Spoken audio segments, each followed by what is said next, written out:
I have not seen this dude in like ages. I forgot about this dude. His name's The Quartering. Generally speaking, like this guy makes me upset just right off the bat. I don't know if it's his like demeanor. I'm not quite sure, but I'm going to give him a fair chance here because I'm not quite sure what we're going to get. Hold on. I got to switch into a screen that's going to bring about an intro that won't be related to anything, but I want to get like up in the top left. So give me one moment and apologies about this intro right here. Okay. There we go. Now let's check out what he's got to say. And let's it's been a while since I've watched him. So there's always this kind of, you know, this, a general kind of theme of my channel is, you know, supporting new and alternatives to, for example, YouTube, or alternatives to Twitter, or alternatives to whatever social media that you like, because most of them don't work very well. One of the biggest complaints about YouTube in particular that creators have is that our viewers, the people who have raised their hand and said, hey, I want to see videos from this person, almost never see them. The average, like, well-known percentage of viewership to subscribers is about 10%. Once you're like a mature channel. So if you have 1.5 million subscribers and you regularly get about 100. Listen, there's favoritism, there's money changing hands, trust me. You know, as mature now as YouTube has become, there's definitely favoritism here. It's not all algorithm based, it's also people based. And I can guarantee you at YouTube, they've made sure that the algorithm notices certain people a little bit more than others. That's business, that's capitalism. That's how it works. You know, when these apps start out, it always starts out in such a beautiful, organic way. It brings people together, and then they just start monetizing it so bad that you don't recognize the community that you started in. That's how all these apps do. They capture you, they bring you in, they say, isn't it magical? Isn't it beautiful? Don't you love it? And then they add like a paywall, and then they add a paywall, and then they add another paywall. That's just, you know, this is how things go, man. Unfortunately, that's how, like, here's what I say. Just stop worrying about it. Like, you know, at the end of the day, I would just stop worrying about it. You know, it's great to voice up, but like, just focus on the people that take the time out to be with you, that don't need the notification bell, that don't need like all the people that actually say, hey, these are the times that DG360 is on. They take the time to read the schedule. They take the time to they actually read. They actually show up. The people here down below right now that are typing like retro and Carl and name change and James and Mad Style and Red Bear, all of them. You know, the thing that's great about this community is I'm not too concerned about all this, what Quartering's upset about. The game's always going to be rigged in any system. The point is to pay attention to the people that are paying attention to you. That's it. End story, right? At the end of the day, that's why I love DG360, because you guys are the algorithm. You're finding what it is to watch. You guys said, DG, check this video out by The Quartering. We're watching it. It's a beautiful thing. It's a beautiful thing. And at the end of the day, if I get one view, views are great. You know why views are great? Views bring people to the community and we grow from it. That's the only reason I love views. I love views because I know what ends up happening is we convert people to be members of this community, and what ends up happening is you have cool people to talk to and get to know, and we become more successful, and that's fun, and that's a great experiment. That's the only reason I love views, because I know something's working. Right, against this crazy YouTube algorithm that is only sent to squash you. And trust me, there's favoritism at YouTube. There's favoritism at Twitch. You know, the algorithm does a lot, but trust me, some people get marked with that special little beautiful magical wand, and the algorithm pays more attention to those people for whatever reason. For whatever reason. Mostly, it's probably money. Mostly the corporations go, okay, these people are making us the most money. We're going to mark them for people because we want to get these revenues for our shareholders. That's unfortunately how it works. Stop worrying about it. Stop worrying about it is my advice to The Quartering. Let's keep going. 150,000 views. That's not uncommon. As users also saying, you know, why is all this crap on my homepage? Obviously, another complaint is, why are they arbitrarily banning people? Why is YouTube suspending, banning people? Why is Twitter because they're getting too big for themselves and they don't want to spend the money on actual people. That is why. Twitch, why are they banning people? Well, it starts from the problem is a fundamental issue is that when your viewers want to watch you, for example, they're not watching you, they're going to YouTube and they're subscribing to YouTube and hoping that he's wrong. He's wrong. He's wrong, actually. I'm going to tell you why, because he's discounting all the people that take the effort to find you. That aren't relying on the YouTube technology, that aren't relying, because there's people here right now that take the time and effort to be here. So like, you know, what he's talking about, I think this is just like, you know, it's just kind of whiny to me. That YouTube shows people the videos. That is not to dismiss the practices at YouTube and Twitch, by the way. They're definitely shady. And we know, you know, as creators, they generally don't do that. YouTube has a monopoly, a virtual monopoly on video content creation. You know, Rumble's growing, Odyssey's out there. There are other alternative sites, but YouTube still has probably 95% of the video views. For streaming, like Twitch, they still have probably 90% or more of all available streamers. Well, then what happens when you get banned? When Twitch decides they ban you, right, Mads? Or as a creator, for example, when you want to support new tech, how do people find you? I publicly talked about, I'm doing a live show on Rumble every day. You make an impression. You make an impression, Quartering. You know, you make an impression on people, and they will find you. Period. They will find you no matter what platform you're on. From noon to 2 o'clock Central Standard Time. I would absolutely love for people to come and watch that show, okay? Even if they don't want to leave YouTube and they want to watch my standalone videos on YouTube, I don't care. This is the problem, is that people don't switch over. You know, like, most people don't want to install another app. Most people don't want to, you know, deal with this BS. I understand that completely. By the way, I hope that you'll start joining me at noon on my Rumble channel. You can get the Rumble app, or you can just go to my Rumble page and watch that live. Shameless self-promotion. Shameless self-promotion. By the way, hold on. It's time for this. Get mounted. This message brought to you by Predator Mounts. Just saying. Predator Mounts, thank you for being our sponsor. But the monopoly and the arbitrary bannings of these platforms like YouTube and Twitch has been something that has been a major problem. And Right to Repair juggernaut Louis Rossmann has put together, with other people, I assume, an app that I love this dude. Have you guys seen this Louis extremely dude? Important. I love this Louis dude. Its functionality. Now, as a content creator who's, you know, relies on ad revenue, it's always hard to like promote stuff that, for example, blocks ads. You're literally promoting something that takes money out of your pocket. It sucks, right? But the more important thing that this app does is it creates an ecosystem where content creators, you can actually subscribe. What's the name of this app? What's the name of the app? To them. Like, you can subscribe to them. You can subscribe to me in particular, and you can see my videos. You want to see my videos on Odyssey. You want to see my videos on, you know, wherever, various platforms. You can do that. Oh, wow. That's kind of application cool. Would be with the stock app. So one thing you may notice when I decide to click on a... Wait. So his app would show like all DG360 content on all the platforms? Is that what Louis did? Hold on a second. Yes, you're not gonna hate me. Yes. So like it would just like take every platform I'm on when you're on this app, and it would show you like content from multiple platforms that I'm on.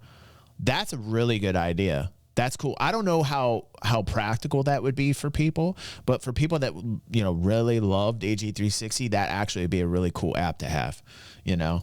Video here is that it starts to play immediately, or at least as immediately as Spectrum Internet will allow, and you live my watch history is, and doesn't really get to track me in the way that they would if I logged in. The choice there is in your hands. It's up to you. When you're using this application, you are not just searching one platform, you are searching every one of the platforms that you clicked in a staggered way. So if I wanted to search for motherboard repair over here, I can search for motherboard repair and I can see results from Twitch, YouTube, Odyssey, Twitch, YouTube, Odyssey, all the different platforms that I have here. So I no longer... He comes out with this app that I think is actually pretty cool. You can verify yourself as a creator on it, and people can actually follow. Now, this isn't like one of those things where it's like Patreon or whatever, where you pay people. It's not like a way for creators to make money.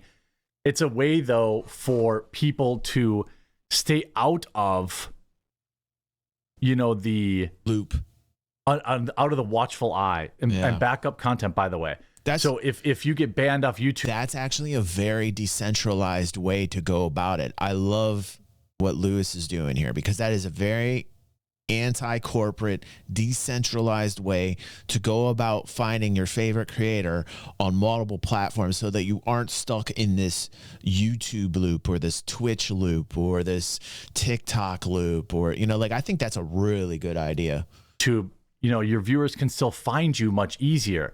You know, they don't want to join Rumble, or they're not on Rumble, but they want to watch the Quarterings videos. They can still find me because this app will actually aggregate everything. We here at Food. You can see it as, like, you can search Patreon, Rumble, Kick, Twitch, Odyssey, YouTube, you know, all this kind of stuff all at once. I really think that this is a smart app.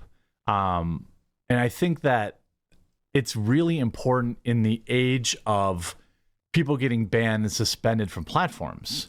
It's like, you know, again, it sucks because in the short term, creators will lose ad revenue, but it does ensure that your viewers that actually want to can find your content, and then they can, you know, support you directly.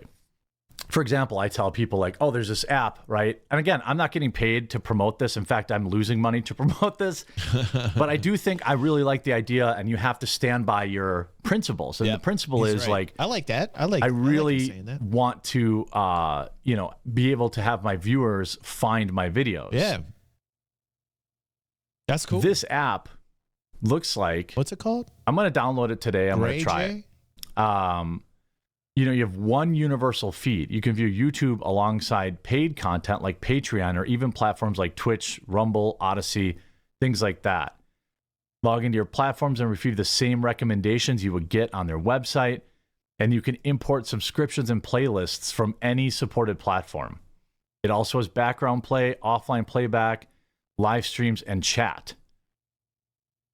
This is a pretty interesting... You could have done better on the name. I'm not too sure Grayjay is a good name for an app. I could have definitely helped Lewis out with the name on that. Grayjay just not cutting it, man. It seems like a little bit bland. You know what I mean? Development.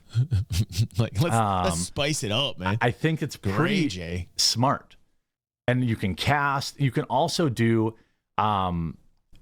this stuff. He talks about longer term when people... This part... to consumers as well as content creators over the content that they produce. Again, we would love to have a system, once Harbor is fully developed, for you to simply just click a button and take that content creator's content and export it to a decentralized database somewhere. Where if that person's, all their videos get deleted from YouTube, Odyssey, Rumble, and everything else, they're still available for everybody to be able to watch. That's something that is on our roadmap. If that content creator is deleted from Odyssey, YouTube, and Twitch, we want there to be a system where all of their videos still show up in your feed and you continue to watch them as if nothing ever happened. That's so we cool. want the content creators to feel like they own their identity, but more importantly, we want content creators to feel like they can have a direct connection to their audience. So essentially, if I can explain how this works, I haven't done a great job yet, but let's say that I got banned off YouTube, but I was publishing my videos somewhere else. this app would allow me to plug that in so that all of my viewers could still see my videos. Now, wow, that's cool. it changes the landscape to where, content creators need to work harder I love to Lewis. get their, I love him, Aether. their It's a viewers cool to app support them called directly. But Grayjay. for example, They could've done my better with viewers the name. do. Let's Like go. people, maybe they don't watch my ads or buy any sponsored products, but they buy coffee from me. Or maybe you try out. That's a really good question. James says, "Is it truly decentralized?" Though that's a really good question. I mean, in its function, it's decentralized, James, because what it's doing is it's picking out content from multiple platforms. So in a way that you're not stuck in the loop. But what could happen to it as time moves on is they could find a way to centralize it within the app and then put paywalls and a whole bunch. But I don't think Lewis would do that. I've followed this dude for a very long time, and Lewis is always fighting. He's gone to court over BS Apple corpo moves. He's gone to court and fought Apple. He's been in the corner of like electronic repairmen, people that deal with parts that are getting shoved out of the business because now all these big corps want to like handle all the parts and pieces in their own business and keep their tech to themselves so that you can't repair phones easily and you got to go through Apple and pay like some ridiculous $200 fee when you could probably have paid some dude $25 to fix it locally, right? This Lewis guy is always in the corner of the everyday man trying to make it in the world. So I can't imagine that Lewis would ever take Grayjay and make it like a centralized entity, you know? Mm-hmm. Good question. Sponsors, James. or you try out. So at the end of the day, it's still a universal good that your viewers actually get to find your videos, right? Even if you get... They've squashed me more than once, Aether. I've been thrown off of YouTube once. I've gotten all my videos taken off of YouTube, and Obsidian had to save me. Remember that, Aether? And then they've also thrown me off Twitch twice. So I've been thrown off both platforms multiple times. And let me tell you what, it took me weeks to get everything back on track. It was such a pain in the ass. It was all brought about automatically by their coded algorithms and their AI. One time on Twitch, I talked about booby streamers, and just mentioning it got me thrown off. Uh-oh, I did it again. You know, I talked about the practices of booby streamers, and I got really upset. Boom, got thrown off instantly. The booby streamers were cool. They could keep booby streaming, but me talking about it apparently was a bad thing, and Twitch threw me right off. That was the first time I got thrown off Twitch. The other time is because I was cursing a lot. I had a bad day. And that might have been justified. But, you know, freedom of speech is all I got to say on that. Banned, right? Like, I'm allowed to have bad days. if you had, for example, Alex Jones in here and, and you subscribe to him, I feel wherever like he's you're right, publishing his Daft. videos, you open the app, you see him just like, Yeah, I feel like Daft says Lewis is awesome, but the quartering is a hate grifter. And I feel like you might be right on that. I used to watch him every once in a while, and he always kind of had this, I don't know, perspective. At least he always kind of came off to me like that as well. I haven't seen a lot of his content, Daft, but I have to agree with you in terms of what I've seen from the quartering. On this one, he seems to be pretty good. You know, like on this one, he seems to be pretty good. they were on YouTube or anywhere else. Defenses, Elsie. You know, I think, this is definitely something I think is very I ramble smart. too, though. I ramble. I mean, yeah, Right, I really think that this was, I know he's been working on this for a while. Oh, by the way, the software's completely open source.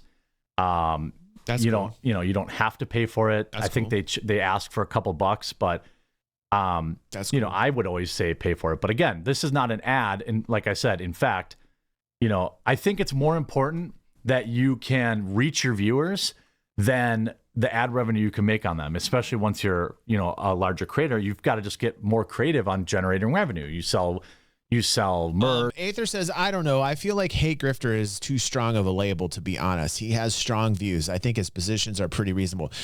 He is passionate. he is passionate when he speaks on issues. You know, one of the reasons why I started watching him was because of his passion towards him. But I never really, he never made a huge impression on me, so I didn't take the time out to watch more of his videos. And I do notice now that like you don't see a lot of quartering videos in your feed anymore, which is probably why he's into something like this, you know? Because the favoritism of YouTube at one point was probably on his channel, and the algorithm was pushing his content at one point, and he was enjoying that. And then for whatever reason, he got, you know, unfavored by those at YouTube. And, you know, you stop seeing his content in the feed, and it probably hurt him financially. That's why this is a thing. I've always been in a state of shadow ban since the very beginning. If I had the like magical wand of YouTube's favoritism shown onto me,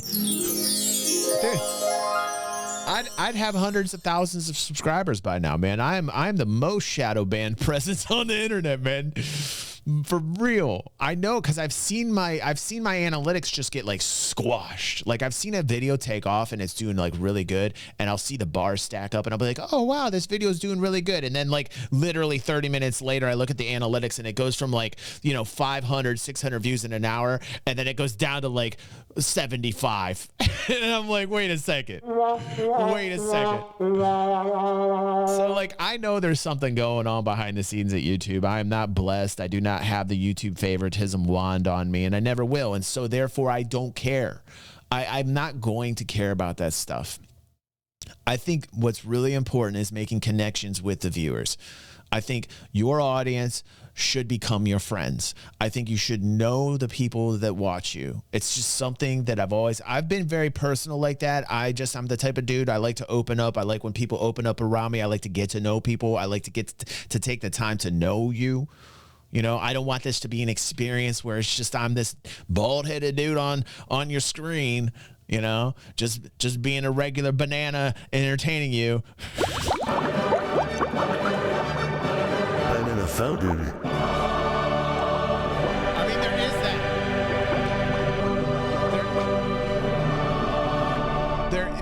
There is that aspect, okay? I think it's important to entertain those that watch you, but also on another level, a deeper level, I like to get to know you. I want to take out the time to get to know those people that are taking the time out to get to know me. And I don't see a lot of that. And I'd rather have that connection and 1 view than not have that connection and have 1 million views. I'd rather be the dude that makes a connection with you and has like 1 view than the person that gets like 1 million views and doesn't know who you are. I see way too much of that. I don't watch people that I feel don't care about their audience. I've seen a lot of successful YouTubers, people on Twitch. I've seen tons of followers and subscribers, millions. And I've seen those people not care about their audience. And I think to myself, how? Like, they must be super awesome at making crazy content or doing something so crazy in order to get that following and not give a damn about their audience. Like, I don't get that. That's a disconnect to me, because I always feel it's the number one thing is to know those people that take the time out to get to know you, period. Or you sell coffee, or you probably do ad reads, or whatever the case is. But at least they can actually still find your content. So I think that this is a really, really interesting app, and I have not, takes James, away a lot of the power that YouTube has. It takes a lot of power away from Twitch banning people, things of that nature, because now your viewers can find you no matter what. So it'll be interesting. But you notice Twitch is changing their tune.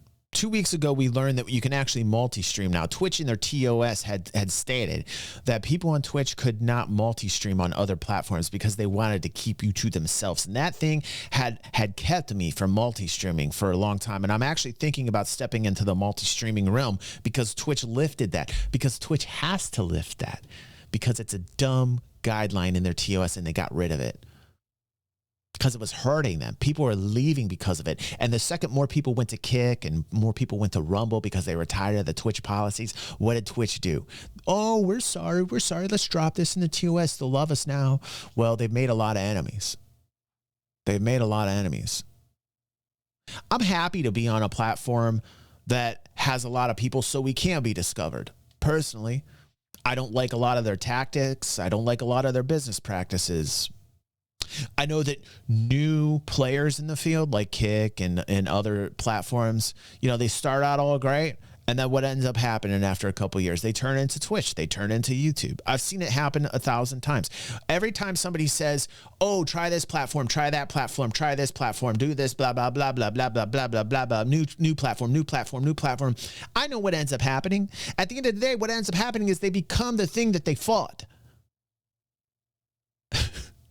And so, you know, when it comes down to it, even after all the times I've been thrown off Twitch, even all the times I've been thrown off YouTube, it's like, hey, I've made a presence here. I've taken time and energy to be here. And all the new platforms, I think eventually will just turn into Twitch and YouTube. They'll turn into their enemies. It's like earlier, we were watching that Joel Haver animation where the rebels threw over the Empire. And then once they threw over the Empire, they looked at themselves and they were like, okay, well, what rules do we want? And that evolution ends up happening that you become the Empire. That the rebels eventually become the Empire over years and years and years and years. And it just happens on a faster time scale, on an elevated time scale in this realm. To see if this actually takes off, I absolutely wish him the best. I'll look into it, man. It's certainly I'll look into an interesting time to be alive with all the censorship and stuff like that going on. So I'm here for it. Good for Lewis and his company. I like that Lewis is doing this. And I just wanted to give them some shine because I think that's. I feel like it's a decentralized I think that approach. they're doing a really good thing here to help preserve content. I think it's a good approach, and I like Lewis. I think Lewis is a pretty cool dude. And I don't know. I thought that was pretty balanced from quartering. I thought that was pretty balanced.